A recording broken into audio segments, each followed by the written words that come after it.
చేస్తుండగా నీ సన్నిధి మా మధ్యలో ఉంచి ప్రభా మీరే మహిమను పొందమని కొద్ది ప్రార్థన యేసయ్య అతి శ్రేష్ఠ నామన అడిగి వేడుకుంటున్నాను పరమ తండ్రి.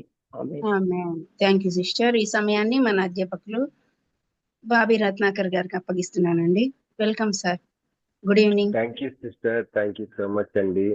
సిస్టర్ మళ్ళీ మీరు అధ్యాపకులు అంటున్నారు, సార్ అంటున్నారు సిస్టర్. మరి అట్లా అనకండి సిస్టర్, ఎందుకంటే నేను కేవలం మీ తోటి సహోదరుణ్ణి. మరి ఈ యొక్క అవకాశం ద్వారా మీతో కలిసి నేర్చుకుంటున్న ఒక తోటి సహోదరుణ్ణి సిస్టర్. థ్యాంక్ యూ అండి. అందరికీ వందనాలు. మరొకసారి very warm welcome to all of you అండి. పాస్టర్ జీవన్ కుమార్ గారు, థ్యాంక్ యూ ఫర్ జాయినింగ్. మరి ఈరోజు స్టార్టింగ్ లోనే అక్క యానీ కిరణ్ అక్క గారికి మనం సమయం ఇస్తాం. మరి గోల్ సెట్టింగ్, మరి హగ్గా ఇంటర్నేషనల్ వారి యొక్క లెర్నింగ్ టీచింగ్ ఒక పార్ట్, దాంట్లోని గోల్ సెట్టింగ్ గురించి చక్కగా మరి పవర్ పాయింట్ తయారు చేశారు అక్క. అయితే దానికి ముందు ఒక చిన్న వాక్యం మనం చదువుకొని ముందుకు వెళ్దామండి. 1 కొరింథీ 2వ అధ్యాయం 9వ వచనం చదువుతాను. ఇంకా కొద్ది ముందు నుంచి చదువుతాను. 1 కొరింథీ 2వ అధ్యాయం 5వ వచనం నుంచి చదువుతాను. అమ్మ చదవగలరా ప్రసీద గారు? ఎవరైనా చదవండి రెడీగా ఉంటే. 1 కొరింథీ 2:5 నుంచి. 5 నుంచా? అవును సిస్టర్. Okay okay brother.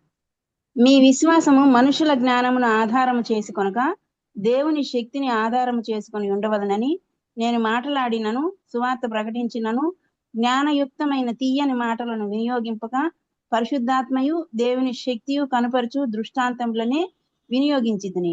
పరిపూర్ణులైన వారి మధ్య జ్ఞానమును బోధించుచున్నాము. అది ఈ లోక జ్ఞానము కాదు, నిరర్ధకులైపోవుచున్న ఈ లోకాధికారుల జ్ఞానమును కాదు, కానీ దేవుని జ్ఞానము మర్మమైనట్టుగా బోధించుచున్నాము. ఈ జ్ఞానము మరుగైయుండెను. జగదుత్పత్తికి ముందుగానే దీనిని దేవుడు మన మహిమ నిమిత్తము నియమించెను. అది లోకాధికారుల్లో ఎవనికినీ తెలియదు. అది వారికి తెలిసి ఉండినెడల మహిమా స్వరూపు ప్రభువును సిలువ వేయకపోయి ఉందురు. ఇందును గూర్చి దేవుడు తన్ను ప్రేమించు వారి కొరకు ఏవి సిద్ధపరిచెనో అవి కంటికి కనబడలేదు, చెవికి వినబడలేదు, మనుష్య హృదయమునకు గోచరము కాలేదు అని వ్రాయబడి ఉన్నది. ఆమేన్. మనకైతే దేవుడు వాటిని తన ఆత్మ వలన బయలుపరిచి ఉన్నాడు. ఆ ఆత్మ అన్నిటినీ, దేవుని మర్మములను కూడా పరిశోధించుచున్నాడు. ఆమేన్. Thank God.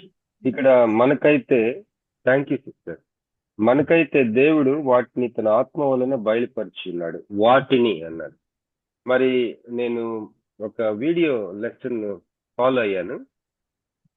ఆ యొక్క ప్రొఫెసర్ గారు ఏం చెప్తా ఉన్నారంటే, ఆ బైబిల్ కాలేజీ స్టూడెంట్స్ కి ఎఫెసీ పత్రికలో 5వ అధ్యాయం ఒక 18వ వచనం అనుకుంటా, వచనం నాకు జ్ఞాపకం లేదు, కానీ ఆ వచనం ఒక 2 వచనాలు ఇచ్చి 35 పాయింట్స్ అబ్జర్వేషన్ నుంచి ఆ యొక్క వాక్యాన్ని పరిశీలించి 35 పాయింట్స్ మీరు రాయాలి అని చెప్తే, వాళ్ళు అసలు ఇది ఇంపాసిబుల్, అసలు అది మేము ఎలా రాస్తున్నాం, దాంట్లో ఏదో ఒక 5, 6, 10 రాస్తాం, కానీ 35 పాయింట్స్ అంటే అప్పుడు ఆ ప్రొఫెసర్ గారు చెప్పారట, ఫస్ట్ నేను కూడా అంతే అనుకున్నాను, కానీ ప్రార్థన చేయండి.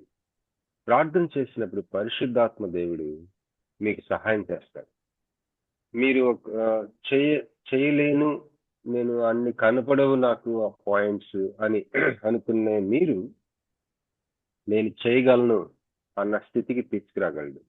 35 పాయింట్స్ వాళ్ళు అబ్జర్వ్ చేశారట. ఆ వాక్యము ఏం చెప్తుంది అని కొన్ని పాయింట్స్, ఆ వాక్యం ఏం చెప్పటం లేదు అన్నయ్య పాయింట్స్, మొత్తం అన్ని వాళ్ళు యాక్చువల్గా ఫస్ట్ 2-3 రోజులు వాళ్ళు అబ్జర్వేషన్ చేసి క్లాస్కి వచ్చి వాళ్ళు చెప్తున్నారు కనీసం ఒక 10-15 ఉంటాయి అంతేనంట.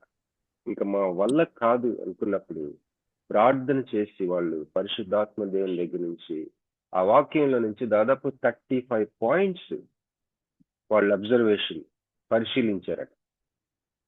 మరి నేను ఆశు జమి చిన్నప్పుడే వాళ్ళకి చెప్పాను అనమాట, అందరూ అబ్జర్వ్ చేసేది ఒక 10 అయితే మీరు అబ్జర్వ్ చేయాల్సింది కనీసం 15 ఉండాలి.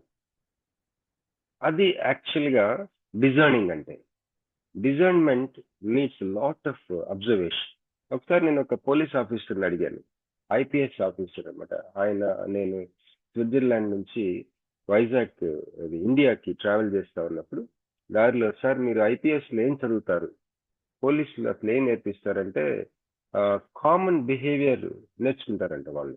మనుషుల common behaviour, any odd man out వాళ్ళు ఫైండ్ అవుట్ చేస్తారంట. మనుషులందరూ కామన్గా ఎలా ఉంటారో వాళ్ళు అది కామన్ బిహేవియర్ ఎక్కువ స్టడీ చేస్తారు.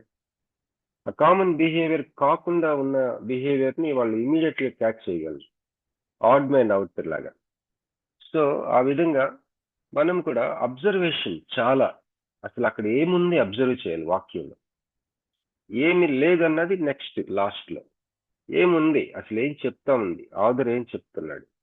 అలాగా ఇక్కడ మనం చూసినట్లయితే ఈ వాక్యం ఎందుకు నేను చదివించానంటే, ఈ రోజు ఎందుకు చదువుకున్నామంటే, ప్రతిసారి మనం జ్ఞాపకం చేసుకున్నాం ఎందుకు మనం ఈ యొక్క అకాడమీ పెట్టుకున్నాం, ఎందుకు మనం నేర్చుకుంటున్నాం, ఎందుకు ఇదంతా అని అంటే, దేవుని యొక్క దర్శనము నేను చూశాను 1995లోనే నాకు ఈ దర్శనం వచ్చింది, వాక్యం వచ్చింది. నేను ఫస్ట్ టైం నాకు విజన్ కనపట్టు. ఆ విజన్ లో రాత్రి ఆ మిడ్ నైట్ నేను ఆ విజన్ చూసినప్పుడు తెల్లవారి నాకు వినపడతా ఉంది ఈ వాక్యం. ఏం వాక్యం వినిపిస్తుందంటే, ఇది 9వ వచనం. తన్ను ప్రేమించు వారి కొరకు, దేవుడు తన్ను ప్రేమించు వారి కొరకు ఏవి సిద్ధపరిచినో అవి కంటికి కనబడలేదు, చెవికి వినబడలేదు, మనుష్య హృదయంలోకి గోచరం కాలేదు. ఈ వాక్యం ఎక్కడుందో గబగబా వెతికి చూశాను ఇదంతా. ఆ యొక్క దర్శనం ద్వారా నాకు అర్థమైంది ఏంటంటే, దేవుని యొక్క జ్ఞానము అది దేవుడు మన కొరకు మన మహిమ నిమిత్తము దాన్ని జగత్తు పునాది వేయబడక మునిపే దానిని ఆర్డైన్ చేసి ఉంచాడట, నీ కొరకు నా కొరకు. ఆ మాట ఎక్కడుందంటే 7వ వచనంలో, దేవుని జ్ఞానము మర్మమైనట్టుగా బోధించుచున్నాము, ఈ జ్ఞానము మరుగైండును. ఇంగ్లీష్ లో విజ్డమ్ అన్నాడు, తెలుగులో జ్ఞానం. ఈ జ్ఞానము మరుగైండును, జగదుత్పత్తికి ముందుగానే దీనిని దేవుడు మన మహిమ నిమిత్తము నియమించాడు. జగదుత్పత్తికి ముందుగానే నియమించాడంట. దేనికి? మన మహిమ నిమిత్తము. దేనిని నియమించాడు? జ్ఞానమును, నీ కొరకు. తర్వాత లాస్ట్ వచ్చేసరికి చదవబడిన భాగంలో 10వ వచనము, ఆ ఆత్మ మనకైతే దేవుడు వాటిని తన ఆత్మ వలన బయలుపరిచి ఉన్నాడు. ఎవరికి కంటికి కనబడలేదు, చెవికి వినపడలేదు, అసలు ఇంతవరకు కంటికి కనబడలేదు, ఎవరికి చెవికి వినపడలేదు, మనుష్య హృదయానికి గోచరం కాలేదు అని వ్రాయబడి ఉన్నది. ఇందుని గూర్చి, ఈ జ్ఞానమును గూర్చి. అయితే 10వ వచనం, మనకైతే దేవుడు వాటిని అంటున్నాడు, ఈ జ్ఞానమును ఆత్మ వలన, తన ఆత్మ వలన బయలుపరిచి ఉన్నాడు. ఇలాంటివి అర్థం చేసుకోవాలంటే ఈ వాక్యము పౌలు జీవితంలో ఏ విధంగా నెరవేరింది. పౌలు జీవితంలో పౌలు లెటర్స్ రాశాడు, మరి 3 మిషనరీ జర్నీస్ చేశాడు. ఒక్కొక్క జర్నీ 2-3 సంవత్సరాల పైన ఉంటది. Actually is a late comer to God. 49 years అప్పుడు వచ్చాడు, అరౌండ్ ఎర్లీ 60s లో చనిపోయాడు. ఒక ఊపేశాడు ఆ షార్ట్ స్పాన్ లో. మరి ఎంత ఇన్నోవేటివ్ గా ఉన్నాడు తను. కంటికి కనబడని విజ్డమ్ ని చూపించాడు, అంతవరకు కంటికి కనపడని ఒక జ్ఞానాన్ని ప్రదర్శించాడు. చెవికి వినపడలేదు, మనుష్య హృదయానికి గోచరం గాని జ్ఞానమును ఆయన తన మిషన్స్ లో చూపించాడు, తన పరిచర్యలో చూపించాడు, తన జీవితంలో చూపించాడు, తన యొక్క ప్రేయర్ లైఫ్ లో చూపించాడు, తన యాక్టివిటీస్ లో చూపించాడు. ఒక సందర్భంలో ఒక ఓడరేవులు ఎక్కచ్చు, అయితే నెక్స్ట్ ఓడరేవు వరకు వాకింగ్ చేపించాడు వాళ్ళందరినీ. Just spend time with them before saying good bye. వాళ్ళకి బాయ్ చెప్పేదానికి పరమని మళ్ళీ కలవరు వాళ్ళు. అలా వాకింగ్ చేయించాడు ఒక ఓడరేవు నుంచి ఇంకొక ఓడరేవు. ఏ స్టెప్ చూసినా కూడా కంటికి కనబడలేదు, చెవికి వినపడలేదు, మనిషి హృదయానికి గోచరం కాని ఒక విజ్డమ్ ని తను హోలీ స్పిరిట్ ద్వారా ఆయన ఆయన కొరకు ఆ నియమింపబడిన ఆ జ్ఞానమును అనుభవించి, అది ఆ జ్ఞానమునకు ఒక డిస్ప్లే, ఒక కరెంట్ వైర్ లాగా, ఒక ఇన్స్ట్రుమెంట్ లాగా, ఛానల్ లాగా తను తన జీవితంలో ప్రదర్శించాడు. You take up any missionaries case study, history or life story, you can see this words. మన జీవితం మీద, మన సమాధి మీద ఏమి రాయబడుతుంది? ఫానీ క్రాస్బీ అనే ఒక ఆవిడ సమాధి మీద she did all that she could అని రాయబడిందంట. ఆమె చేయగలిగిందంతా చేసింది అని. 400 సాంగ్స్ రాసింది ఆమె. బ్లైండ్ లేడీ ఆమె. తర్వాత మరి కలరా అనే జబ్బుకి మందు కనిపెట్టినప్పుడు ఆ వ్యాక్సిన్ తన బాడీని స్పెసిమెన్ గా ఇచ్చింది.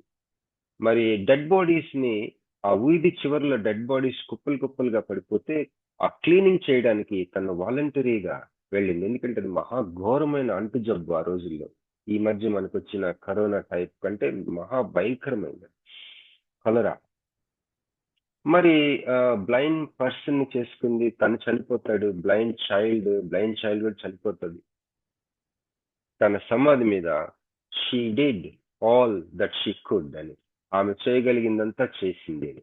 సో ఈ వచనాలు 1 కొరింథీ 2వ అధ్యాయం మరి 5వ వచనం, 5 కొరింథీయులకు చెప్తున్నాడు, మీ దగ్గర నేను చాలా డిఫరెంట్ అప్రోచ్ లో ఉన్నాను, కానీ కొన్ని చోట్ల మరి నేను పరిపూర్ణుల మధ్య మన కొరకు నియమింపబడిన, ఈ జగత్తుని పునాది వేయబడక ముందే నియమింపబడిన జ్ఞానమును పరిపూర్ణుల మధ్య మర్మములాగా బోధిస్తున్నా. అర్థమయ్యి అర్థం కాని టైప్ లో నేను ఆ శైలిలో బోధిస్తున్నాను. ఎందుకంటే హోలీ స్పిరిట్ ఆయన మనకైతే వాటిని బయలుపరుస్తా ఉన్నాడు.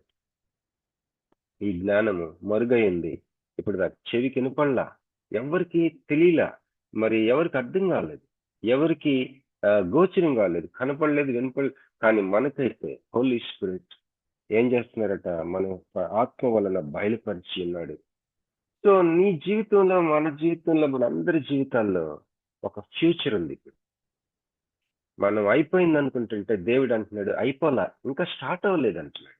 అది దేవుడి యొక్క.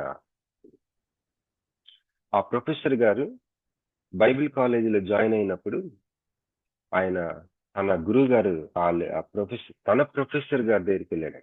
ఆ బైబిల్ కాలేజ్ స్టూడెంట్ గా ఉన్నప్పుడు, ఏమండి నేను ఈ లోకంలో టాప్ ఇన్స్టిట్యూట్స్ లో చదివాను, ఈ లోకంలో అనేకమైన డిగ్రీస్ సంపాదించుకున్నాను, కానీ థియాలజీ చదవటానికి నేను వచ్చినప్పుడు ఈ యొక్క మాటలు, ఈ యొక్క అసలు ఈ ప్రశ్నలు జవాబులు, నాకు ఈ టెర్మినాలజీ ఏం అర్థం కావటం లేదండి, అసలు నాకు అంత కొత్తగా ఉంది, నాకు అర్థం కావట్లేదు ప్రొఫెసర్ గారు అని అన్నాడంట. అంటే ఆ ప్రొఫెసర్ గారు అన్నాడంట, బాబు చాలా మంచిది, ఈ క్రొత్తదనం నీకు అర్థం కావలేదు అన్న తపన, అర్థం చేసుకోవాలనుకుంటున్న ఆశ, ఈ తపన, దీనికి ఓల్డ్ ఏజ్ రానివాక, let this not become old in you అని చెప్పాడట. ఈ మనసుకి వృద్ధాప్యం రానివాక, ఇలాంటి మనసుని చాలా అవసరం, ఇదే కరెక్ట్, నువ్వు అలానే ఉండు, నీకు అంత బాగుంటుందని చెప్పాడు.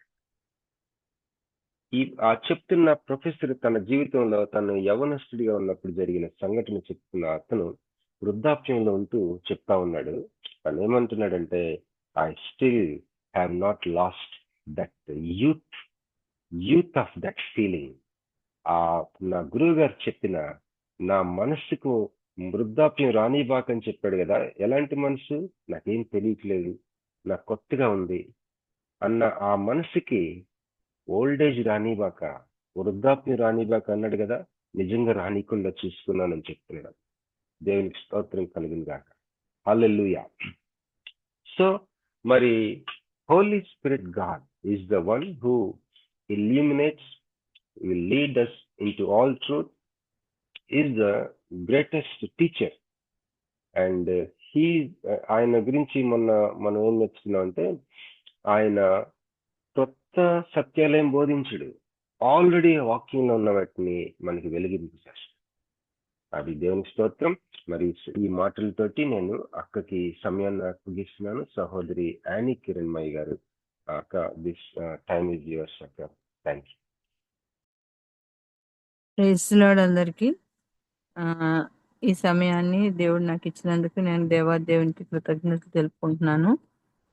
మీ అందరికీ ఆ, దేవుళ్ళు మెండుగా ఉంటుంది గాక. సో ఈరోజు టాపిక్ గోల్ సెట్టింగ్, అంటే లక్ష్యాన్ని ఏ విధంగా మనం పెట్టుకోవాలి, మన జీవితాలకి ఎలాంటి లక్ష్యాలు ఉండాలి, ఆ లక్ష్యాలు ఏ విధంగా మనం సెట్ చేసుకోవాలి అనేది, అంటే పెట్టుకోవాలి అనేది మనం నేర్చుకోబోతున్నాం. అసలు లక్ష్యాలు అంటే నేను అంటే ఒక స్కూల్ టీచర్గా నేర్చుకున్నది ఏంటంటే లక్ష్యాలు రెండు రకాలుగా ఉంటాయి. అంటే short term goals, long term goals అని చెప్తా ఉండేవాళ్ళం పిల్లలకి. అంటే షార్ట్ టర్మ్ గోల్స్ అంటే అప్పటికప్పుడు ఒక నోట్స్ రాయాలంటే వాళ్ళ గోల్ ఏంటి, నీట్గా నోట్స్ రాయాలి, స్పెల్లింగ్ మిస్టేక్స్ రాకుండా ఉండాలి అనేది షార్ట్ టర్మ్ గోల్. అదే లాంగ్ టర్మ్ గోల్ అంటే వాళ్ళు చదివింది మంచిగా రాసి మంచి మార్క్స్ తెచ్చుకోవాలి, లేకపోతే వాళ్ళ జీవితానికి ఏదైతే ఉపయోగం ఉంటుందో దాన్ని సెట్ చేసుకొని ఒక డాక్టర్ అవ్వాలంటే డాక్టర్కి సంబంధించిన చదువు అంతా చదవాలి. అది అది లాంగ్ టర్మ్ గోల్. సో మనం ఈ ఇహలోక సంబంధమైన గోల్స్ గురించి మనం మాట్లాడుకోవట్లేదు ఈరోజు. కానీ మన గోల్ ఏంటి, ఒక క్రిస్టియన్గా మన గోల్స్ ఏంటి, ఆ గోల్స్ ఎలాగా సెట్ చేసుకోవాలనేది నేర్చుకోబోతున్నాం. అయితే ఇక్కడ మీరు స్లైడ్ చూస్తూ ఉండుంటారు, స్మార్ట్ అని. అంటే SMART, స్మార్ట్. స్మార్ట్ అంటే మన గోల్ స్పెసిఫిక్గా ఉండాలి, అంటే కరెక్ట్గా ఉండాలి. అదే రకంగా కొన్ని నిమిషం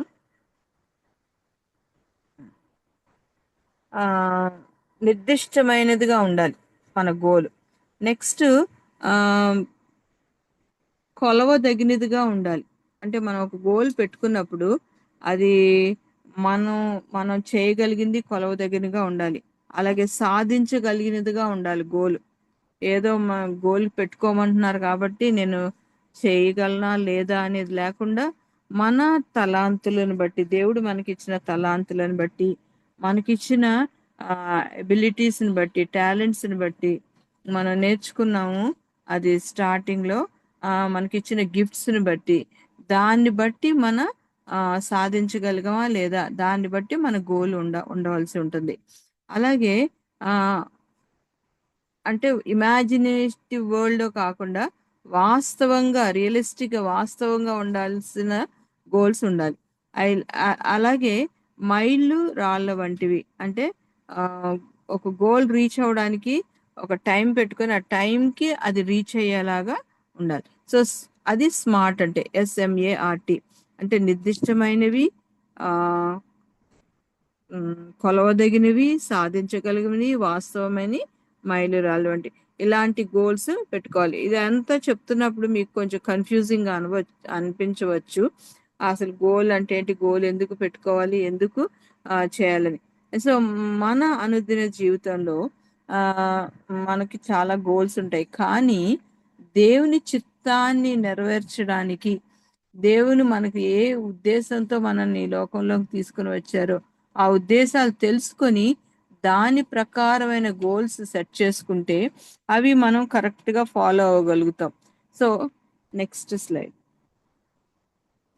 సో గోల్స్ దేవుని పిలుపునకు, ప్రతిస్పందించుటకు, సౌవార్థీకరణకు మరియు వ్యక్తిగత క్షేమాభివృద్ధి మీద దృష్టించు గురి లక్ష్యం. అంటే దేవుని పిలుపు మన జీవితంలో ఏముంది, అలాగే దేవుని మన ద్వారా వాక్యాన్ని ఏ విధంగా ఇతరులకు పంచుకోగలుగుతాం, అలాగే మన వ్యక్తిగత క్షేమాభివృద్ధి మీద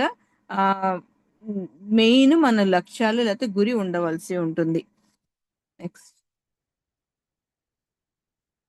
అయితే ఈ గోల్స్ సాధారణంగా మెయిన్గా రెండు గోల్స్, గాస్పెల్ సువార్త ప్రకటన, లేదా ఈ రెండు మెయిన్ గోల్స్ మన జీవితానికి. ఒక క్రిస్టియన్ గా దేవుని నమ్మిన వారముగా సువార్త ప్రకటన అనేది మన మెయిన్ గోల్ ఉండవలసి ఉంటుంది.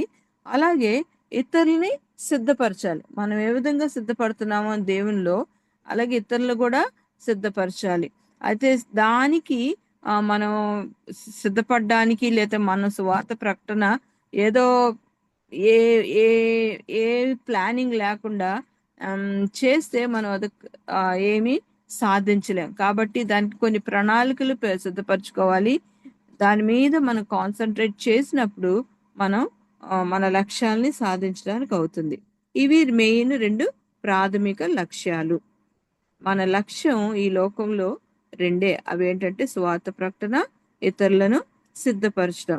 సో ఈ సువార్త ప్రకటన, ఇతరులను సిద్ధపరచడం అనేది అది మెయిన్ గా మనకున్న టాలెంట్స్ ని బట్టి, గిఫ్ట్స్ అంటే మనం ఏ విధంగా మనకున్న గిఫ్ట్స్ ని బట్టి, మన ఎబిలిటీస్ ని బట్టి దానిని బేస్ చేసుకొని ఆ రెండు ప్రాథమిక లక్ష్యాలు మనం ముందుకు తీసుకుని వెళ్ళొచ్చు. నెక్స్ట్. సో అసలు ఈ గురి లక్ష్యం పెట్టుకునేవాడు ఎలా, దేని మీద మనం వాక్యానుసారంగా మనం చేసినట్లయితే దేవుని ప్రణాళిక చేయవాడు ఎలా ఉంటాడంటే, నేను పూర్వమందే దీన్ని కలుగు చేసిననియు పురాతన కాలమందే దీన్ని, అంటే మనం పూర్వకాలం మందే దేవుడు అంటే మన తల్లి గర్భంలో రూపింపబడక మునిపే మన లక్ష్యాలు, మన గురులు దేవుడు నిర్ణయించి ఉంచేశారు. అది ఇక్కడ అడుగుతున్నారు దేవుడు, నీకు వినబడలేదా? దేవుడు ప్రతిసారి ఏదో విధమైన సిచ్యుయేషన్స్ లో, లేకపోతే ఏదో ఎవరి ద్వారా మనకి వినిపింప చేస్తూ ఉంటాడు. మన లక్ష్యం ఏంటి, మన గురి ఏంటి, మనం చేయగలిగిన పనులు ఏంటి ఏ దేవుని చిత్తంలో అని వినిపింప చేస్తూనే ఉంటాడు. అదే ఇక్కడ క్వశ్చన్ చేస్తున్నా, నీకు వినబడలేదా? నీ లక్ష్యం ఏంటి? అదే ఎప్పుడు ఆ లక్ష్యాన్ని పెట్టాడు, గురి పెట్టాడు దేవుడు, పూర్వకాలం అందే కలుగు చేశాను అని చెప్తున్నారు. ప్రాకారము గల పట్టణంలో నీవు పాడు దిబ్బలుగా చేయుట నా వల్లనే. అంటే ఈ లక్ష్యాలు లేకపోతే గురులు మన జీవితాల్లో నిర్ణయించింది దేవుడే. నెక్స్ట్. సో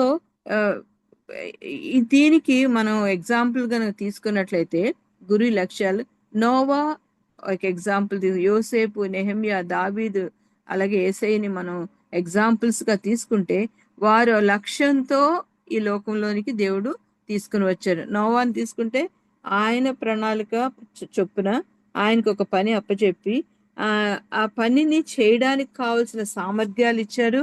అదే రకంగా ఆయనకి ఓడ ఎలా చేయాలో అవన్నీ ముందుగానే అన్ని ప్రణాళిక సిద్ధపరిచి అప్పుడు దేవుడు ఆయనను వాడుకోవడం మొదలేశారు. ఆ విధంగానే యోసేపును కూడా వాడుకున్నారు దేవుడు, నెహెమ్యాని ఒక్కొక్కరు ఒక్కొక్క రీతిలో దేవుడు వాడుకున్నారు. అదే రీతిగా మనకు కూడా కొన్ని లక్ష్యాలు పెట్టారు.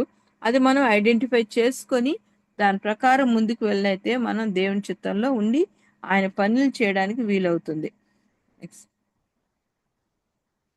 అయితే ఈ గురి లేని జీవితం ఇక్కడ చూస్తే గురి లేని జీవితం లేకపోతే లక్ష్యం లేని జీవితానికి అసలు దిశ ఉండదు. అసలు అంటే దానికి మనం ఎటు వెళ్తున్నామో మనకు అర్థం కాని పరిస్థితులు, అంటే ఒక 4 రోడ్ మధ్యలో నుంచి ఎటు వెళ్ళాలో అర్థం కాని పరిస్థితిలో ఉన్నట్లుగా అయిపోద్ది అనమాట. సో మనకు ఒక దిశ, అభివృద్ధి, క్రమశిక్షణ మరియు అభివృద్ధిని కొలుచుటకు అని వాటికి గురి లక్ష్యం కలిగి ఉంటే అవసరము. అంటే మనకి దేవుడు ఇచ్చిన చిత్తాన్ని మనం తెలుసుకొని దాని ప్రకారం నడవడానికి కావలసిన గురి లక్ష్యం ఐడెంటిఫై చేసి దాని ప్రకారం వెళ్ళడం అది చాలా అవసరం. అది లేని నాడు మనం ఎందుకు బ్రతుకుతున్నామో మనకు తెలియదు, దేనికోసం బ్రతుకుతున్నామో మనకు తెలియదు. సో ఆ తెలియని పరిస్థితుల్లో చాలా మంది వారి జీవితాలని రకరకాలుగా నాశనం చేసుకుంటూ ఉంటారు. సో గురి లేని జీవితం అంటే మనకిచ్చిన గురి ఏంటి? సువార్త ప్రకటించడం, ఇతరుల్ని దేవుని వైపు తిప్పడం, అది గురి. ఆ గురి అది ఏ విధంగా చేయగలుగుతాం అనేది కూడా దేవుడు మనకి ఒక్కొక్కరికి ఒక్కొక్క తలాంత్ ఇస్తున్నాడు. ఆ తలాంతు ప్రకారం మనం ముందుకు వెళ్ళాల్సి ఉంటుంది. అది తెలుసుకోలేనప్పుడు, ఆ గురి తెలియనప్పుడు, మనం ఏం చేయాలో మనకు అర్థం కానప్పుడు ఒక కన్ఫ్యూజన్‌లో మనం చేయవలసిన పనిని వదిలేసి, మన ఇష్టానుసారమైన జీవితాలు జీవిస్తూ, దేవుడి చిత్తాన్ని కోల్పోయి హ్మ్, గురి లేని జీవితంలో వారి జీవితాలు ఉపయోగం లేని విధంగా, వారికి వారు ఉపయోగం లేకుండా, ఇతరులకు ఉపయోగం లేకుండా దాన్ని వారి జీవితాల్ని నాశనం చేసుకుంటూ ఉంటున్నారు చాలా మంది. Next.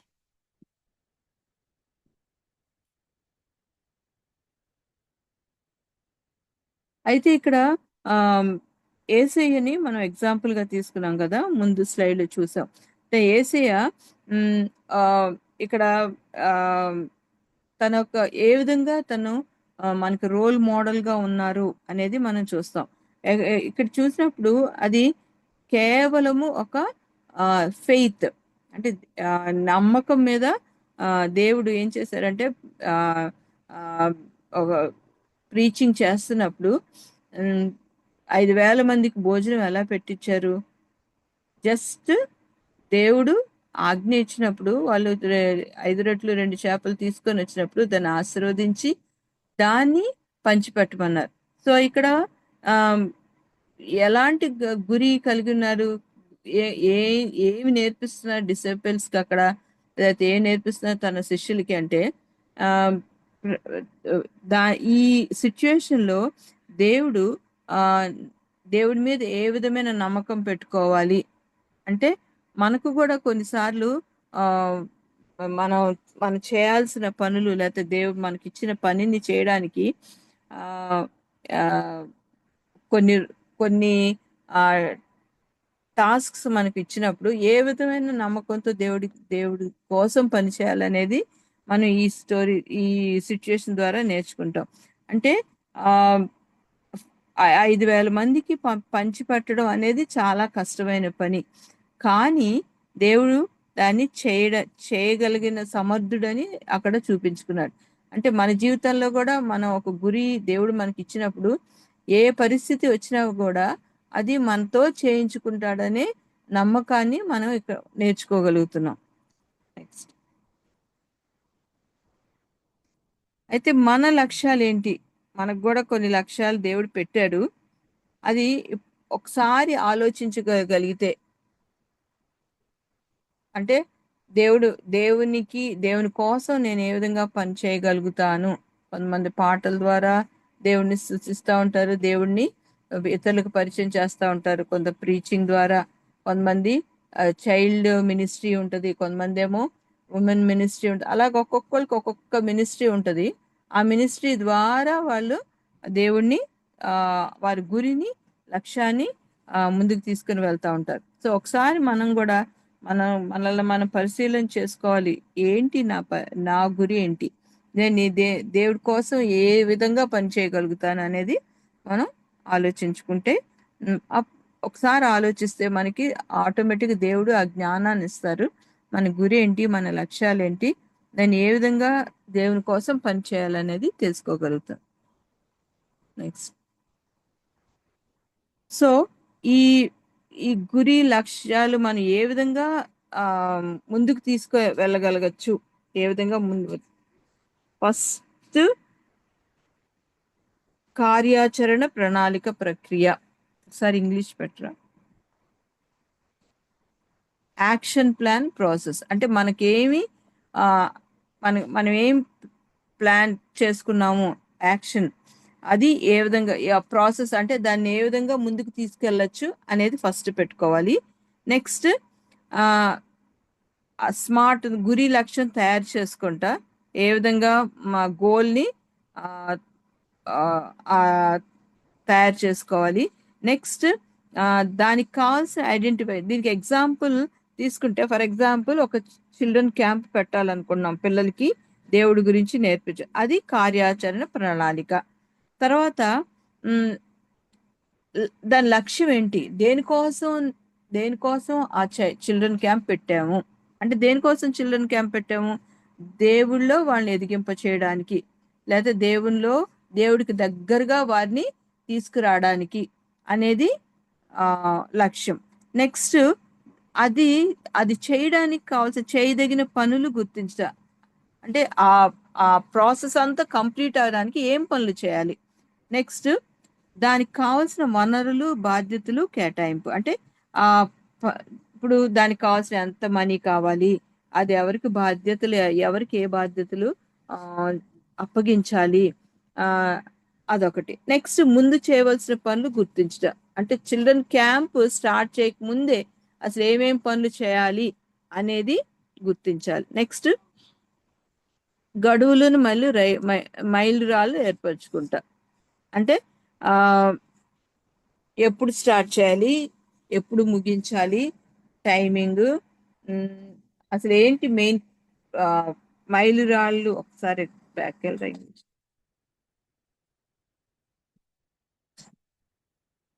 What are the milestones అంటే డెడ్ లైన్స్, ఎక్కడ స్టార్ట్ చేయాలి, ఎక్కడ ఎండ్ చేయాలి అనేది ఆ, కూడా సెట్ చేసుకోవాలి. నెక్స్ట్ దీని అంతటికి మానిటరింగ్ ప్రోగ్రెస్. అసలు దాన్ని కంట్రోల్ ఎలా చేయాలి, మానిటర్ చేస్తూ ఉండాలి. అసలు నిజంగానే వాళ్ళు అంత అయిపోయిన తర్వాత వాళ్ళు దేవుళ్ళు ఆ, ఆ, స్థిరపడిపరిచి ఉన్నారా లేదా, అది ఇదంతా ఒక ఒక గోల్. సో దేవుడి దగ్గరికి పిల్లల్ని తీసుకురావడం అనేది మన మెయిన్ గోల్.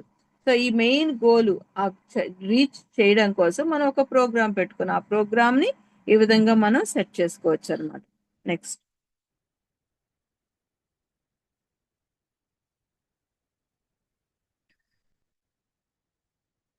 సో ఆ ఈ ఈ ఈ రకమైన గోల్స్ మనం పెట్టుకున్నప్పుడు, దేవుని కోసం మనం పరిచర్య చేసినప్పుడు ఫస్ట్ దేని మీద మనం స్థిరపరచబడి ఉండాలంటే పరిచర్య. నెక్స్ట్ పరిచర్యలో ఎలాంటి గోల్స్ మనకు ఉండాలి, దేవుని పరిచర్య చేసినప్పుడు ఎలాంటి గోల్స్ ఉండాలి, మన ఆత్మీయంగా ఎదగాలంటే ఎలాంటి గోల్స్ ఉండాలి, ఆత్మీయంగా ఎదగడానికి కావాల్సిన గోల్స్, అదొక గోలు. ఆత్మీయంగా ఎదగడం అనేది ఒక గోలు, పరిచర్య చేయడం అనేది ఒక గోలు, కుటుంబం అనేది ఒక గోలు. అంటే కుటుంబాన్ని జాగ్రత్తగా చూసుకోవడం అనేది ఒక గోల్. నెక్స్ట్ మానసికంగా మనం ఎదగడం, మానసికంగా హెల్దీగా ఉండడం అనేది ఒక గోలు. ఈ లోక సంబంధమైన జీవితాన్ని జీవించే విషయాల్లో కూడా ఒక గోల్. సరిగ్గా జీవిస్తున్నామా లేదా అనే ఒక గోలు. ఆర్థికంగా మన జీవితం ఎలా ఉంది. సో ఇలా ఇవన్నీ మన లైఫ్లో ప్రతి ఒక్కరి జీవితంలో ఉండాల్సిన గోల్స్ ఇవి. సో ఈ గోల్స్ అన్నీ కూడా మనం రీచ్ అవుట్ అవ్వగలిగితే, మనం చేయగలిగితే మనం పరిపూర్ణ వ్యక్తిత్వం కలిగిన వ్యక్తులంగా, దేవుని కోసం పనిచేసే వారంగా, దేవుని పనిలో ముందుకు వెళ్ళే వారంగా ఉండడానికి సహాయపడుతుంది. Thank you so much.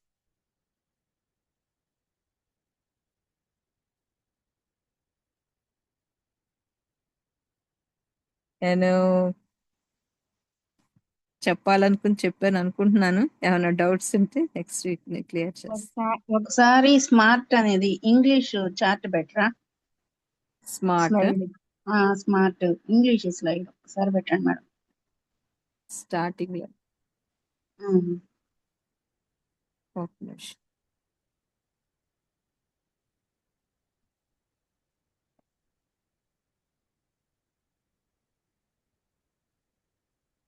Okay okay, ఇదే మేడం. Thank you. కాపీ చేసుకుంటారా? Yeah, okay madam, thank you. ఈ కంటెంట్ అంతా మీకు అందరికి ఒక్కొక్కరికి ఇస్తాను సిస్టర్, మొత్తం తెలుగు ఇంగ్లీష్ లో. Okay, thank you. Thank you అక్క. మా అందరి తరపున మీకు కృతజ్ఞతా వందనములు తెలియజేసుకుంటున్నాను. Thank you. Thank you.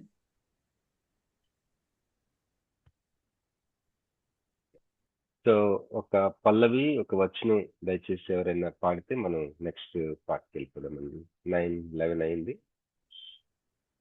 Jhansi sister మీరు పాడండి ప్లీజ్.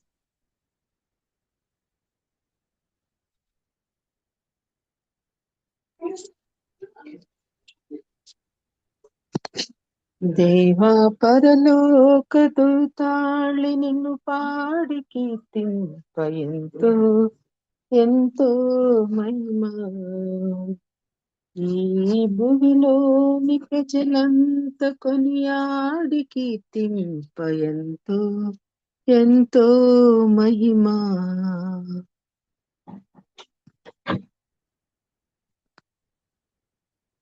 సిస్టర్ అంటే బుక్ దగ్గర లేదు. ఇబ్బంది లేదమ్మా, వేరే పాట అయినా పాడండి, ఇబ్బంది ఏం.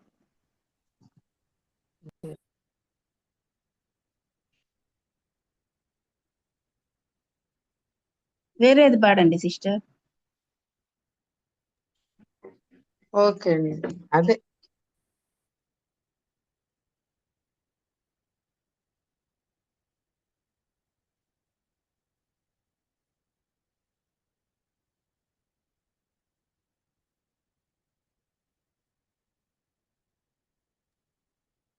పాడుతున్నారమ్మా? ఎవరినన్నా పాడమనండి అన్న. సిస్టర్ సరే, ఎవరినన్నా ఒక పాడమనండి. ఓకే ఓకే అమ్మా.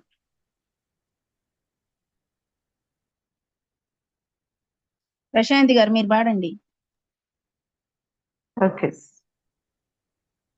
యేసు నీవే కావాలయా, నాతో కూడా రావాలయా, కనుడా నీకే అన్నిది నన్ను ఆదుకొని నా పెన్నిది నీవే కావాలయ్యా, నాతో రావాలయ్యా, నీవే కావాలయ్యా, నాతో రావాలయ్యా, యేసు నీవే కావాలయ్యా, నాతో కూడా రావాలయ్యా, నీవే నాతో వస్తే దిగులు నాకుండదు, నీవే నాతో వస్తే దిగులు నాకుండదు, నీవే ఆజ్ఞాపిస్తే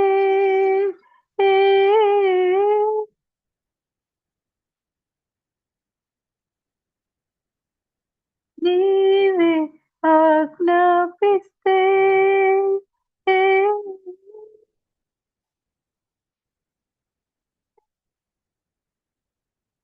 నీవే కావాలయ్యా, నాతో రావాలయ్యా, నీవే కావాలయ్యా, నాతో రావాలయ్యా, యేసు నీవే కావాలయ్యా, నాతో కూడా రావాలయ్యా,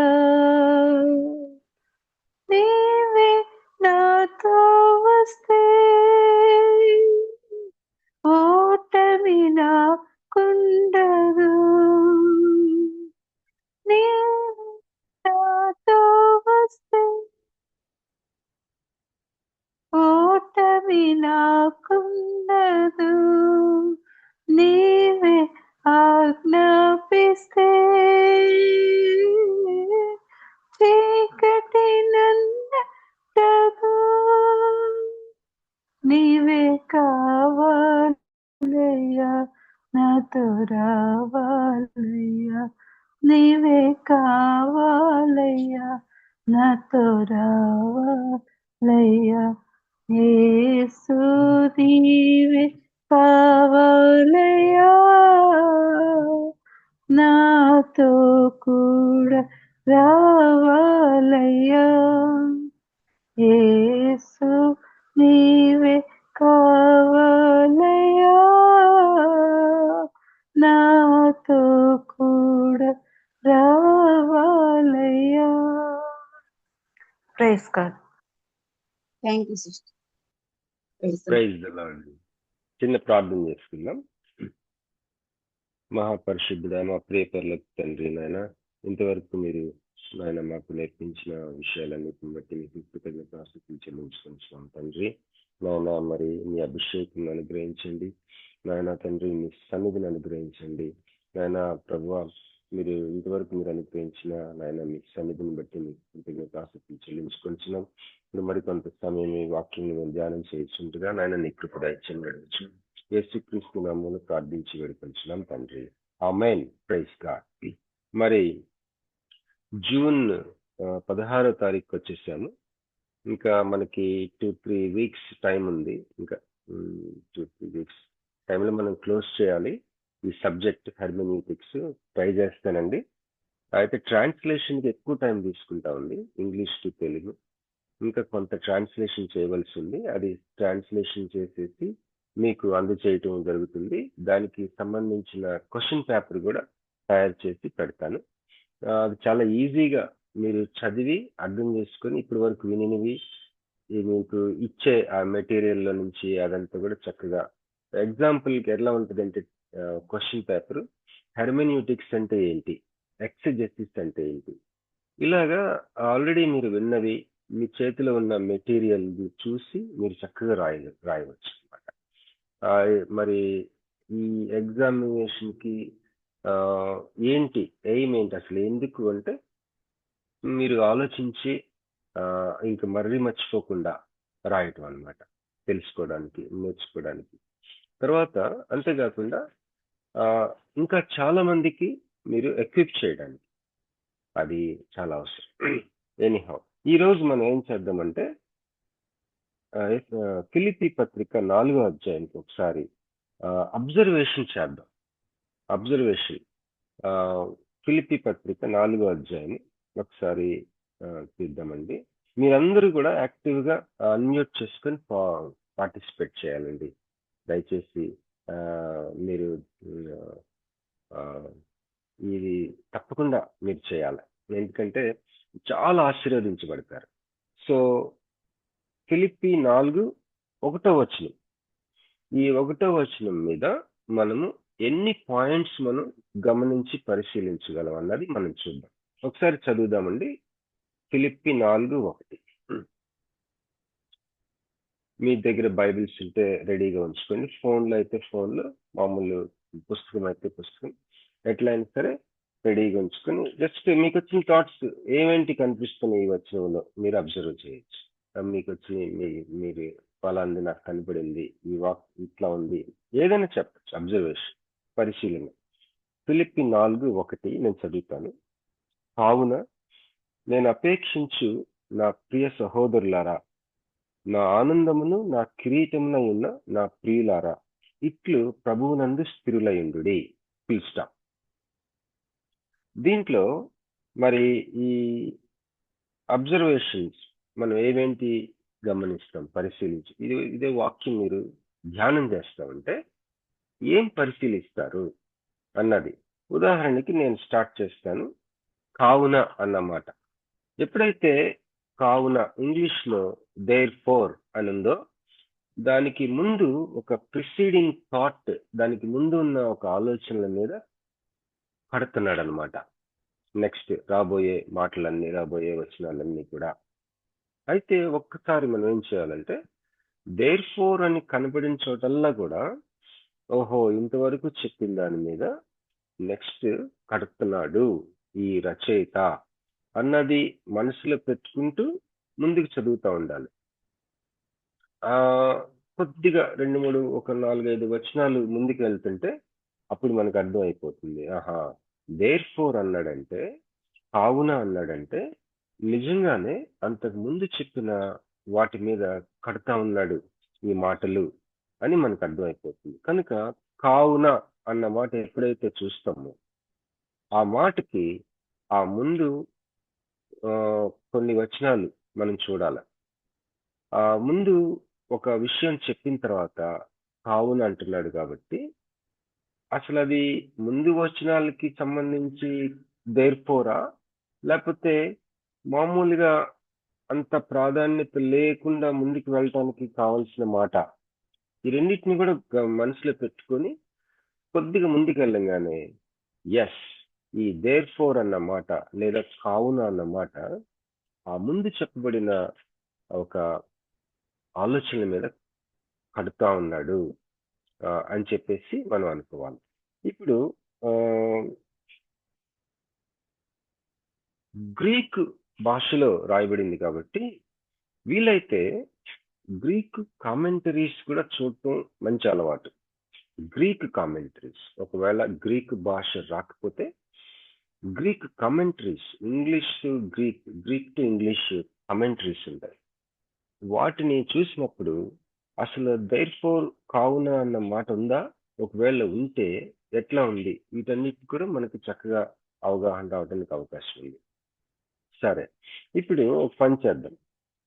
ఈ ఫిలిప్పీ 4వ అధ్యాయం ముందున మరి 4వ అధ్యాయం 1వ వచనం కావున అని స్టార్ట్ అయింది కాబట్టి, దేర్ ఫోర్ అని స్టార్ట్ అయింది కాబట్టి 3వ అధ్యాయం లాస్ట్ లో అసలు ఏం చెప్పబడింది మనం చూద్దాం. దయచేసి 3వ అధ్యాయం చూద్దాం. 3వ అధ్యాయంలో ఇక్కడ 20వ వచనం 21వ వచనం చూద్దాం. మన పౌరస్థితి పరలోకమునందున్నది, అక్కడి నుండి ప్రభువైన యేసుక్రీస్తు అను రక్షకుని నిమిత్తము కనిపెట్టుకుని ఉన్నాము.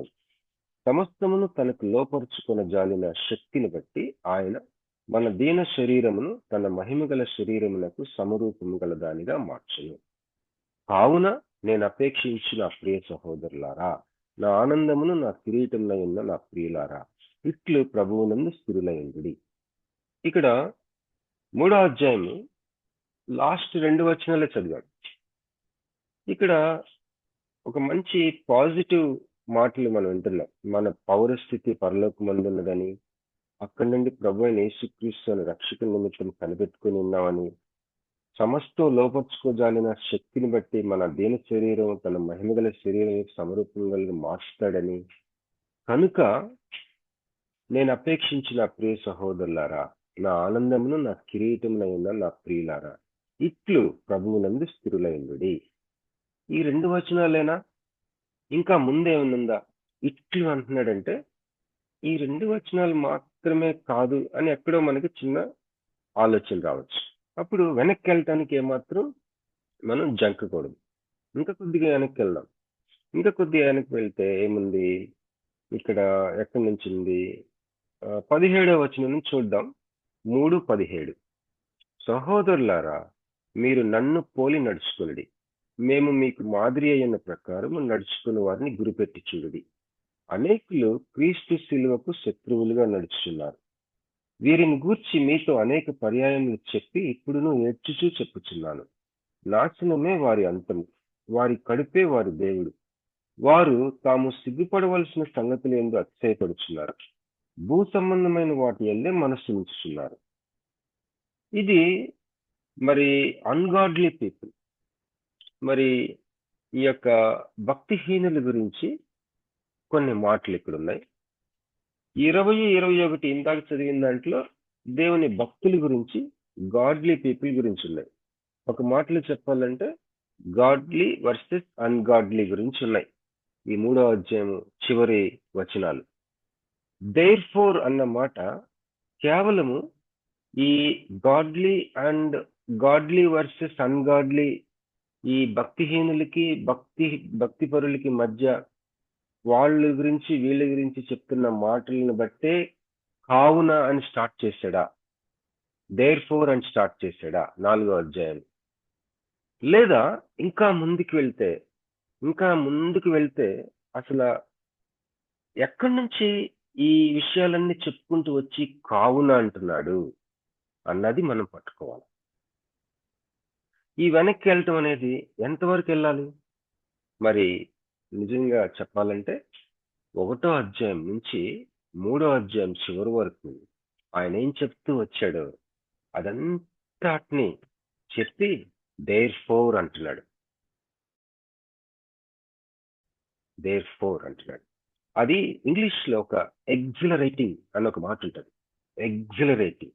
పిచ్చుక ఎప్పుడైనా బర్డ్స్ ని అవి స్నానం చేయటం మీరు చూస్తారో లేదో, ఉదాహరణకి పిచ్చుక నీళ్ళల్లో స్నానం చేయటం నేను చిన్నప్పుడు చూసాను. నీళ్ళల్లో ఒకలాగా హోల్ బీయింగ్ రెపరెపలాడు, అంటే ఒకలాంటి మొత్తం మునిగి అసలు హోల్ బీయింగ్ ఒకలాంటి ఆ అనుభూతి దానికి ఆ వాటర్లో స్నానం చేయటం. అందుకే దేవుని వాక్యం గురించి ఉదక స్నానం అని ఉంటుంది. అలాగా ఈ ఎప్పుడైతే కరెక్ట్ గా సత్యవాక్యాన్ని విభజిస్తామో, ఇక్కడ సత్యవాక్యం అని, నీతి వాక్యం అని, తర్వాత ఇంకా రకరకాల బుద్ధి వాక్యము, జ్ఞానవాక్యము తిమోతికి చెప్తూ పౌలు అంటాడు, సత్యవాక్యమును సరిగా విభజించువాడుగా ఉండాలి మీరు అని. నీతి వాక్యం విషయంలో మీరు ఇంకా అభ్యాసం చేయాలని ఉంటుంది. నీతి వాక్యం విషయంలో అభ్యాసం చేయవలసింది. కానీ సత్యవాక్యము మీరు సరిగా విభజించే వాళ్ళుగా ఉన్నారు. సో ఇక్కడ 4వ అధ్యాయం 1వ వచనంలో దేర్ ఫోర్ కావున అన్నాడంటే ఎక్కడి నుంచి చెప్పుకుంటా వచ్చి దేర్ ఫోర్ అన్నాడు అని మనం వెనక్కి వెళ్ళి చూసాం. గాడ్లీ వర్సెస్ అన్గాడ్లీయా, అదొక్కటే అయి ఉండదు అని మనకి తడుతుంది, మనం ధ్యానం చేస్తా ఉన్నాం. ఇంకా వెనక్కి వెళ్తే మరి అలా వెళ్తా ఉంటే టైం లేదు కాబట్టి నేను చెప్తాను. 1వ అధ్యాయం నుంచి 3వ అధ్యాయం వరకు ఫిలిప్పీ పత్రిక చెప్పుకుంటూ వస్తూ 3వ అధ్యాయం ఎండింగ్ రాగానే 4వ అధ్యాయం ప్రారంభిస్తున్నాడు. ఎట్లా? కావున అని, దేర్ ఫోర్. సో ఈ దేర్ ఫోర్ అన్న మాట మనం ధ్యానం చేసినప్పుడు ఎంత పరిశీలించాం చూడండి. ఇలా ఉండాలి మన ధ్యానం. ఇక్కడ ఇంకా ముందుకెళ్దాం.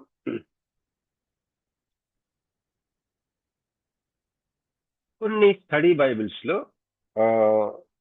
అవుట్ లైన్ ఉంటుంది. మీకు ఎగ్జాంపుల్ గా నేను ఇక్కడ ఒకసారి ఉండండి, నేను మీకు ఒక English standard version study Bible తీస్తాను. దాంట్లో ఫిలిప్పీ పత్రిక మీకు స్క్రీన్ మీద కూడా చూపిస్తానండి. ఒక్క క్షణం ప్లీజ్ వెయిట్ అండి. Philippians out line. ఓకే,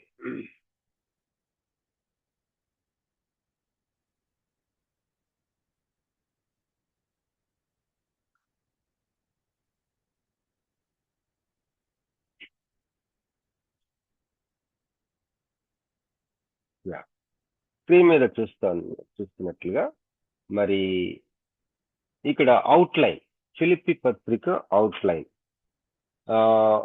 1వ అధ్యాయము 1 నుంచి 11 వచనాలు చూస్తే గ్రీటింగ్ అండ్ ప్రేయర్, శుభాకాంక్షలు చెప్తా ఉన్నాడు, ప్రార్థన.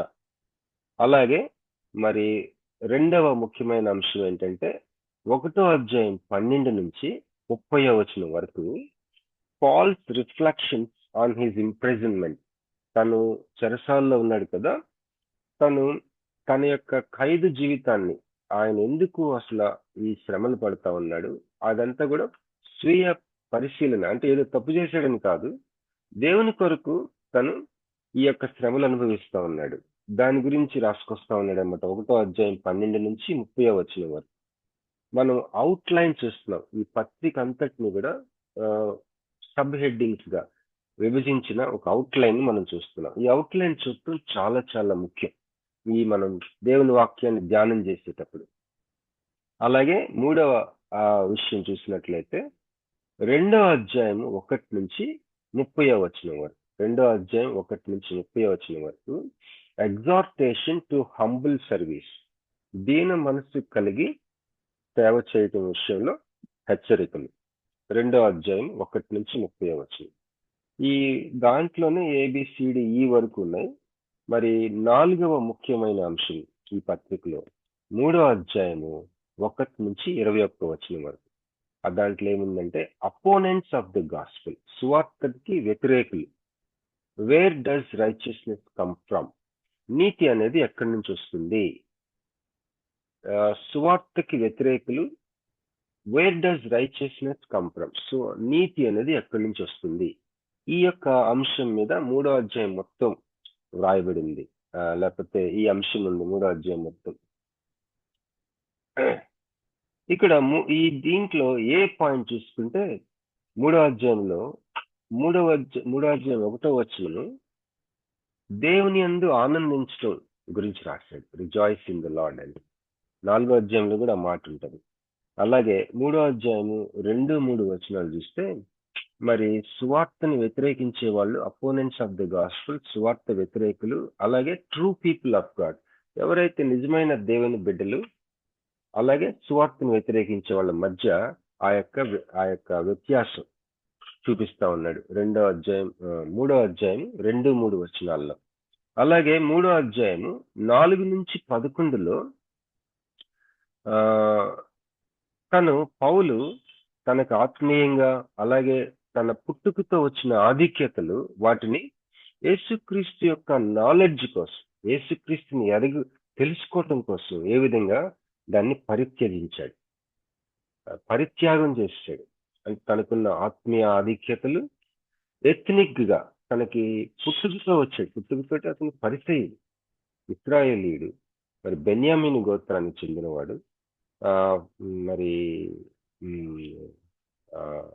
పరిసయ్యుడు, అలాగే ధర్మశాస్త్రం విషయంలో నిందారహితుడు, ఇలా చాలా ఉన్నాయి ఆయనకి. బై బర్త్ చాలా వచ్చినాయి. మరి ఆత్మీయంగా ఎథ్నిక్ గా తనకు వచ్చిన ప్రివిలేజెస్, ఆ ఆధిక్యతలన్నిటినీ కూడా కంటితో సమానంగా ఎంచుకుంటున్నాడు అన్నాడు. దేని కొరకు? యేసుక్రీస్తుని తెలుసుకోవడానికి. అలాగే 3వ అధ్యాయం 12-16 వచనం వరకు Paul's progress in the gospel through Christ, not the law. మరి సువార్త విషయంలో తను ఏ విధంగా పురోగతి చెందుతా ఉన్నాడు, మరి ధర్మశాస్త్ర ప్రకారం కాదు, కృప వల్ల, లేకపోతే క్రీస్తు మూలముగా తను సువార్త విషయంలో ఏ విధంగా ప్రోగ్రెస్ అవుతున్నాడు. ఈ 12-16 వచనాలు 3వ అధ్యాయంలో మనం చూస్తాం. అలాగే ఇదే 3వ అధ్యాయం ఫిలిప్పీ 3:17-21 ఇందాక మనం చదివాం కదా. A call to follow Paul's example of commitment to Jesus Christ Lord. యేసుక్రీస్తుని ప్రభువుగా మరి ఆయన ఆ యొక్క సమర్పణ జీవితాన్ని, యేసుని ఒక ప్రభువుగా సమర్పించుకోవడం, అది నన్ను పోలి నడుచుకోవటం, ఆయన్ని పోలి నడుచుకోవటం, ఒక ఎగ్జాంపుల్ గా ఆయన యొక్క పిలుపు మనం చూడగలం ఈ వచనాల్లో. అలాగే 4వ అధ్యాయం మనం మొదటి వచనం చదివాం. 4వ అధ్యాయం మొత్తం అధ్యాయం అంతా కూడా కంక్లూడింగ్ ఎగ్జార్టేషన్స్ అండ్ థ్యాంక్స్ గివింగ్, ముగింపు హెచ్చరికలు అలాగే కృతజ్ఞతా వచనాలు ఈ అధ్యాయం 4వ అధ్యాయంలో మనం చూస్తాం. ఈ 4వ అధ్యాయం మళ్ళీ విభజించబడింది ABCDEల. అది మీరు స్క్రీన్ మీద చూస్తున్నారు కదా, వీలైతే నేను పంపిస్తాను. ఇది ఈ అవుట్లైన్ కూడా మనం పరిశీలించేటప్పుడు, ఒక వాక్యాన్ని ధ్యానం చేసుకునేటప్పుడు ఆ బుక్ యొక్క అవుట్లైన్ మనం ఒకసారి చదువుకొని ఒక ఐడియాని ఫామ్ చేసుకొని ఉండటం చాలా మంచిది. ఇప్పుడు 4వ అధ్యాయం ఫిలిప్పీ పత్రిక మీరు 4వ అధ్యాయం 1వ వచనం మీరు చదువుతా ఉన్నప్పుడు దేర్ఫోర్ లేకపోతే కావున అని ఎందుకన్నాడు అన్నది ఈ అవుట్లైన్ చూస్తే మనకి ఒక అవగాహన వస్తుంది. మన స్వంతగా మనం వెనక్కి వెళ్ళి 3వ అధ్యాయంలో ఉంది, 2వ అధ్యాయంలో ఉంది, 1వ అధ్యాయంలో ఉంది, అలా చూసుకున్నా కూడా అసలు కావున అని ఎందుకు అంటున్నాడు అన్నది మనం పసిగట్టగలం, అబ్జర్వ్ చేయగలం. ఇంకా మనం ముందుకెళ్తే ఇదే వచనం, ఒక వచనంలోనే మనం గమనిస్తున్నామండి.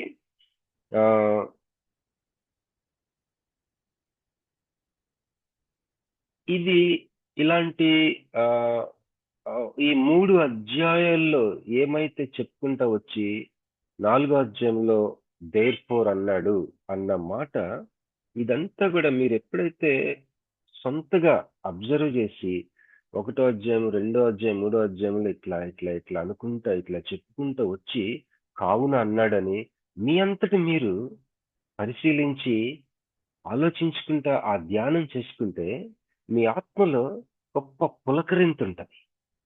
అది ఏ పుస్తకం చదివినా రాదు, ఎలాంటి ధ్యానాలు చేసినా రాదు, ఎలాంటి రకరకాలైన పాజిటివ్ మెంటల్ యాటిట్యూడ్, రకరకాలైన యోగాలు ఏం చేసినా రాదు.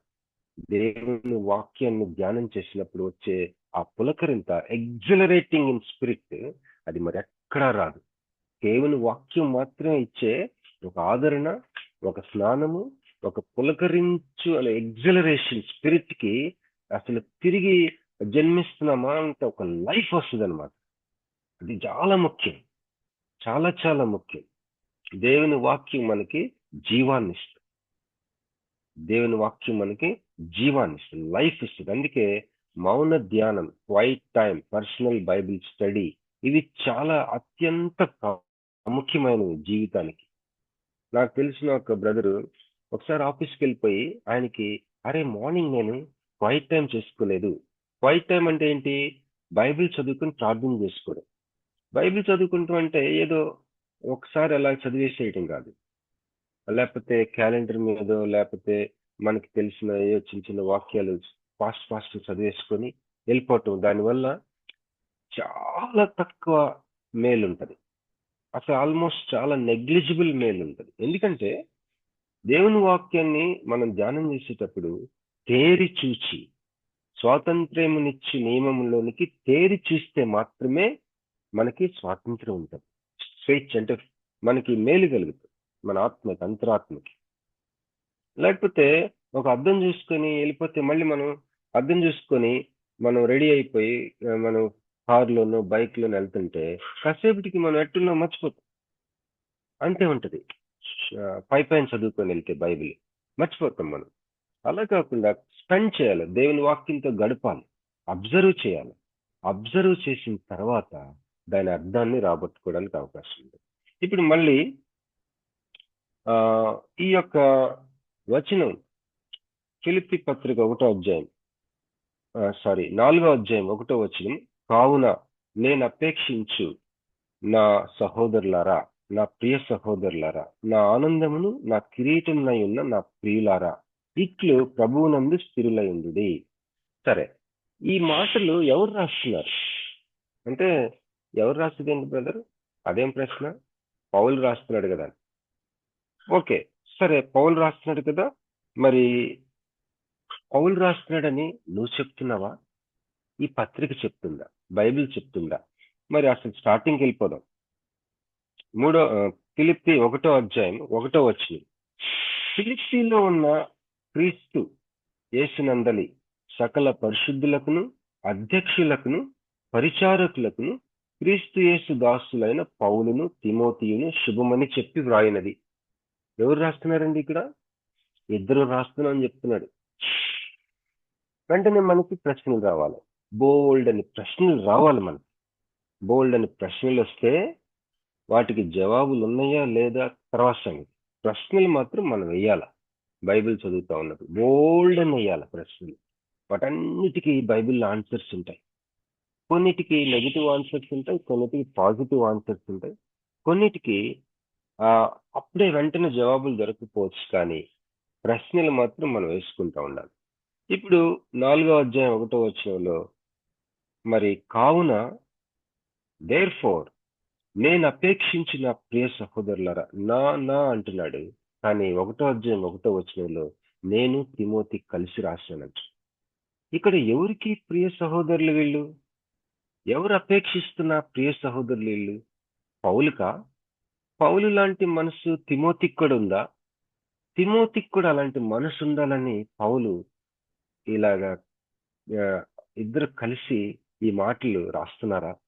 ఎట్లా ఉంటుంది ఆ సీను? ఇదంతా కూడా మనం ఊహించుకుంటూ ప్రశ్నలు వేసుకుంటూ, లేకపోతే తిమోతి పేరు జస్ట్ తనని ఆత్మలో కలుపుకుంటానికి రాశాడా? లేకపోతే ఆ గదిలో ఆత్మపూర్ణుడే రాస్తున్నప్పుడు తిమోతి ప్రార్థనలో ఉంటూ ఇద్దరు కలిసి వాళ్ళ గురించి స్తుతిస్తూ రాశారా?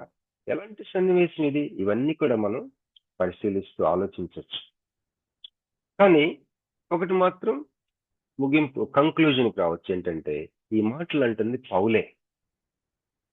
తిమోతి హృదయం కూడా ఏకమైపోయిన ఒక మాట అయి ఉండొచ్చు. సరే, చూసారా ఒక వచనంలో ఎన్ని అబ్జర్వేషన్స్, ఎన్ని పరిశీలనలు. ఇంకా ముందుకెళ్దాం. ఇక్కడ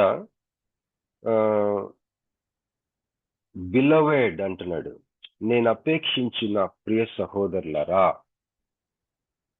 1వ వచనం 4:1 2 సార్లు అంటున్నాడు. రెండోసారి నా ప్రియులారా అంటున్నాడు.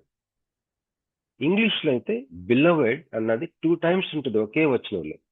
Beloved, therefore my brethren, dearly beloved and longed for, my joy and crown, so stand fast in the Lord, my dearly beloved అంటున్నాడు.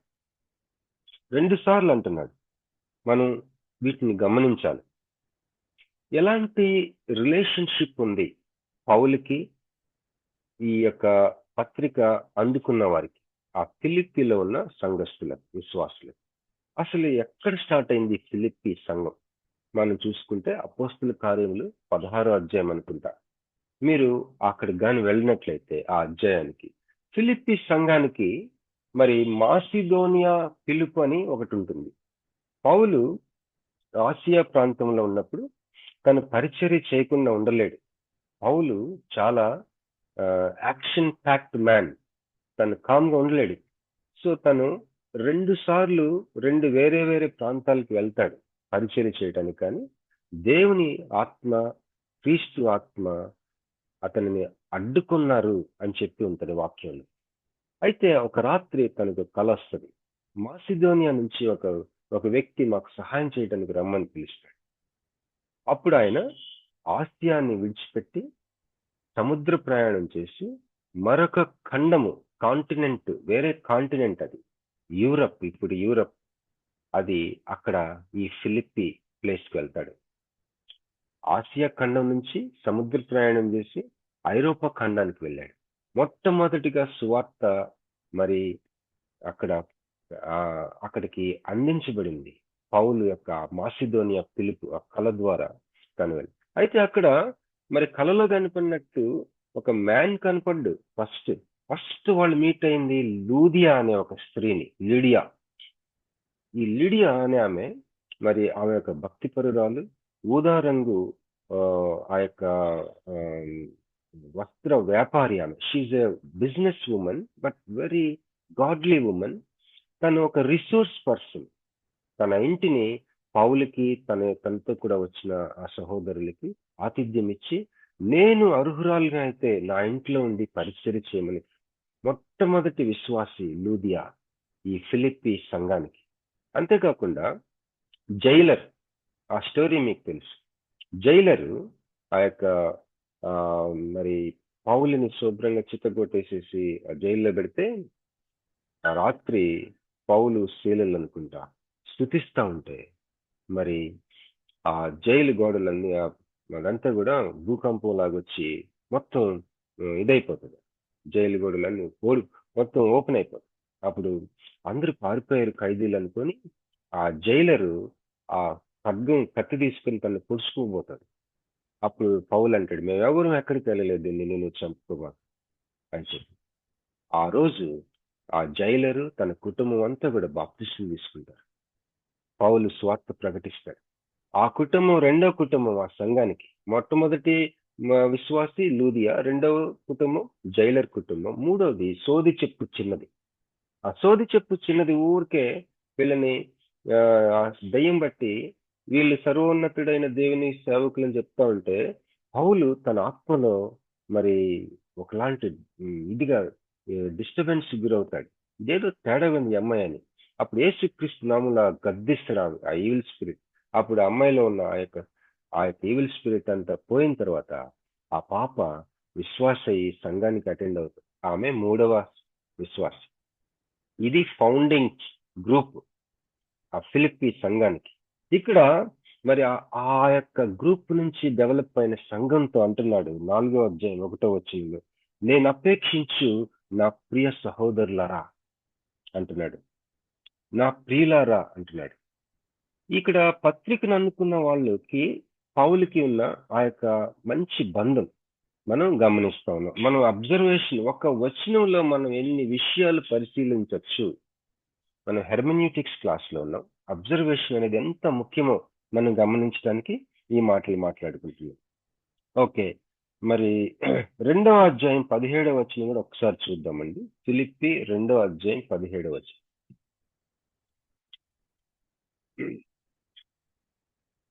మరియు మీ విశ్వాస యాగములోను దాని సంబంధమైన సేవలోను నేను ప్రాణార్పణంగా పోయబడినను నేను ఆనందించి మీ అందరితో కూడా సంతోషించును.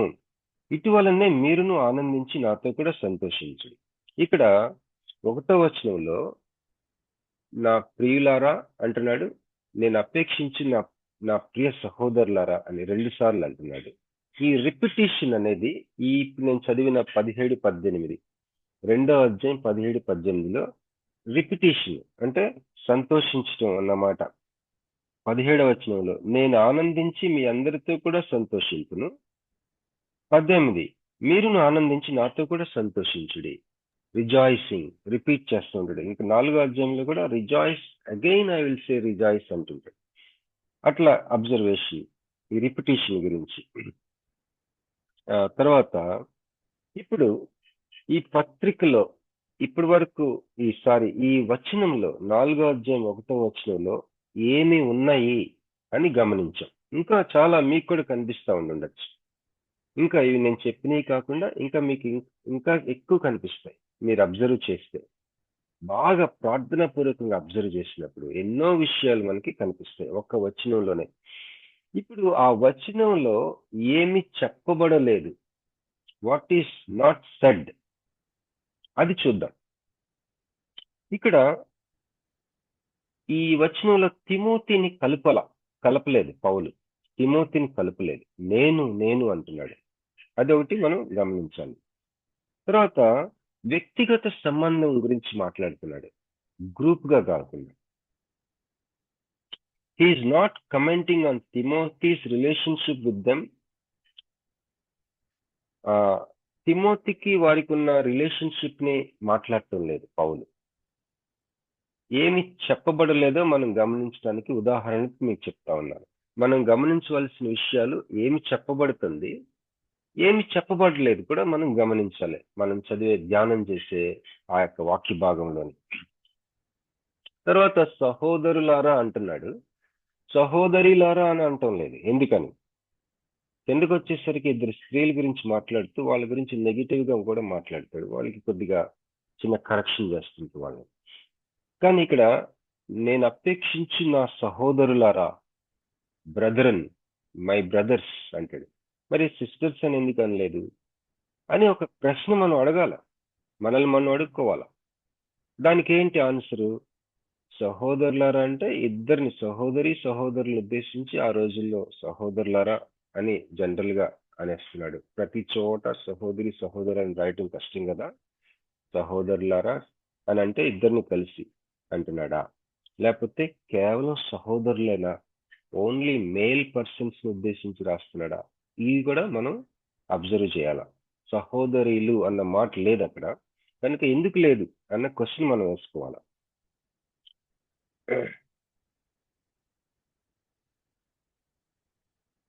ఇక్కడ ఒక కిరీటం గురించి మాట్లాడుతున్నాడండి. ఫిలిప్పి 4:1 నా కిరీటంనై ఉన్న నా ప్రియులారా. ఇక్కడ మనం అడగవలసింది ఏంటంటే, ఒక గ్రూపు ఒక వ్యక్తికి కిరీటం ఎట్లా అవుతారు? ఈ ప్రశ్న మనం అడుక్కోవాలి. అసలు ఒక సంఘం అంతా పాస్టర్ గారికి కిరీటం ఎట్లా అవుతారు? పౌలుకి ఈ విశ్వాసులందరూ మీరందరూ నా కిరీటం అంటున్నాడు. ఎట్లా? ఇది మనం ఆలోచించాలి. సో అబ్జర్వ్ చేస్తున్నాం అనమాట ఇవన్నీ కూడా. ఇప్పుడు చూడండి, మనం కామెంటరీస్ చదువుతూ ఉంటాం.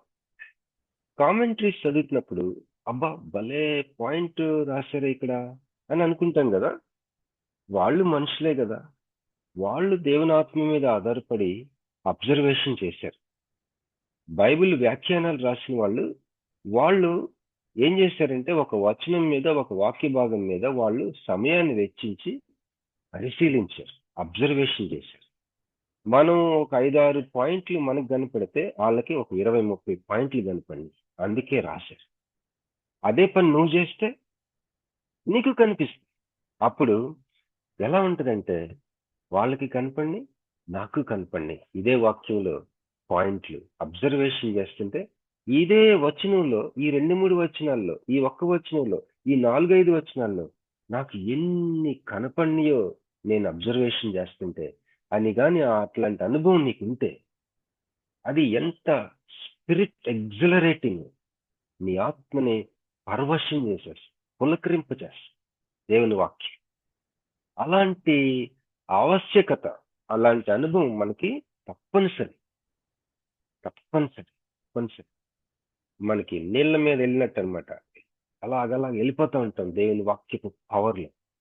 దేవుని వాక్యపు యొక్క అది కేవలం హెడ్ నాలెడ్జ్ కాదు, అది అంతరంగంలోకి, మరి కడుపులో నుంచి జీవజల నిధులు అంటారు కదా, అట్లాగా అంతరంగంలోనికి చొచ్చుకుని పోయి మనకి ఒకలాంటి విశ్వాసం పుట్టుకొచ్చి విశ్వాసంలో బలపడి పరలోకపు ఆక్సిజన్ పీల్చుకుంటా ఉంటాం. దేవునికి స్తోత్రం కలిగిన గాక. మరి ఈ సమయాన్ని నేను ఈ యొక్క క్లాస్ ఇంతటితో ఆపుతానండి. ఒక నిమిషం క్లోజ్ చేస్తాను. మరి మీరు వాట్సాప్ గ్రూప్లో టచ్లో ఉండండి. దయచేసి ప్రార్థన చేయండి. ఈ యొక్క ట్రాన్స్లేషన్ మరి చక్కగా వస్తుందంతా, ఆ కంటెంట్ అంతా మీకు ఇష్టం. ఈరోజు యానీ కిరణ్మయ్య అక్క గారు మీకు షేర్ చేసిన కంటెంట్ కూడా మీకు పోస్ట్ చేస్తాం. సహాయం కోసం, దేవుని సహాయం కోసం ప్రార్థన చేయండి. మీరు ప్రార్థన చేస్తున్నారు, మీకు కృతజ్ఞతలు. మరి ఈ సెషన్ ముగించుకున్నాం. Over to sister Praseeda. Thank you brother. Padma garu ముగింపు ప్రార్థన చేస్తారా?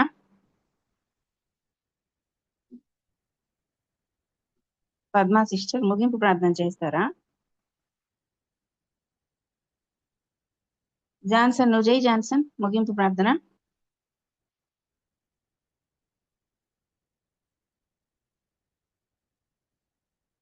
జాన్సన్ సరే, ప్రార్థన చేసుకుందామండి. మహిమ ఘనతకు అర్హుడమైన దేవ, ఇప్పటి వరకు నీ కాపుదల పద్ధతిలో ఉంచి నేటి దినము చక్కని క్లాస్ తీసుకునేదానికి బావి గారికి ఇచ్చిన జ్ఞానాన్ని బట్టి, అలాగే సావధానంగా వినేదానికి, అర్థం చేసుకునేదానికి మాకు ఇచ్చిన జ్ఞానాన్ని బట్టి నీకు వందనాలు. కేవలం కొద్ది మందికి కాకుండానైనా అనేక మందికి ఈ క్లాసు ఉపయోగకరంగా ఉంచండి. దైవ దీవెనలు పొందేదానికి అనేకులకునైనా ఆశీర్వాదకరంగా ఈ క్లాసును ఉంచండి. చక్కని బోధన చేసిన బాబీ గారిని బట్టి మీకు వందనాలు. ఇంకను మీ జ్ఞానాత్మతో ఆ బిడ్డను నింపి రాబోయే కాలంలో ఇంకను అనేక క్లాసులు తీసుకునేదానికి శక్తితో నింపుమని పునరుద్ధానుడైన రక్షకుడైన ప్రభువైన యేసునామంలో అడిగి వేడుకుంటున్నాం తండ్రి, ఆమేన్. మరి కూడి వచ్చిన బిడ్డలందరికీ కూడా ఏ వర్చువల్ అకాడమీ తరపున కృతజ్ఞతలండి. ప్రభు చిత్తమైతే మరో క్లాసులో తిరిగి కలుసుకుందాం. అంతవరకు సెలవు తీసుకుందాం. Praise the Lord. Thank you.